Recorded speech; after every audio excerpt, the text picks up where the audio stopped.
वज़ीर मुमलिकत बराए दाखिला तलाल चौधरी की ज़ेर सदारत सिक्योरिटी के हवाले से अहम इजलास हुआ, जिसमें मुल्क भर में अमन व अमान की मजमूई सूरत हाल, दरपेश चैलेंजेस और आइंदा के लाहे अमल का तफसीली जायजा लिया गया। इजलास में अमन व इस्तेहकाम के क़याम के लिए मुश्तरका हिकमत अमली पर इत्तेफाक सूबाई हुकूमतों की जानिब से किया गया और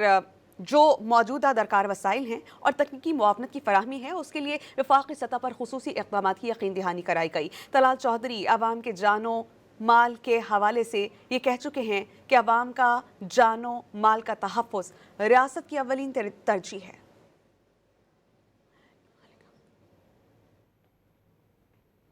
वज़ीर मुमलिकत बराए दाखिला तलाल चौधरी की ज़ेर सदारत सिक्योरिटी के हवाले से अहम इजलास हुआ, जिसमें मुल्क भर में अमन व अमान की मजमूई सूरत हाल, दरपेश चैलेंजेस और आइंदा के लाहे अमल का तफसीली जायजा लिया गया। इजलास में अमन व इस्तेहकाम के क़याम के लिए मुश्तरका हिकमत अमली पर इत्तेफाक सूबाई हुकूमतों की जानिब से किया गया और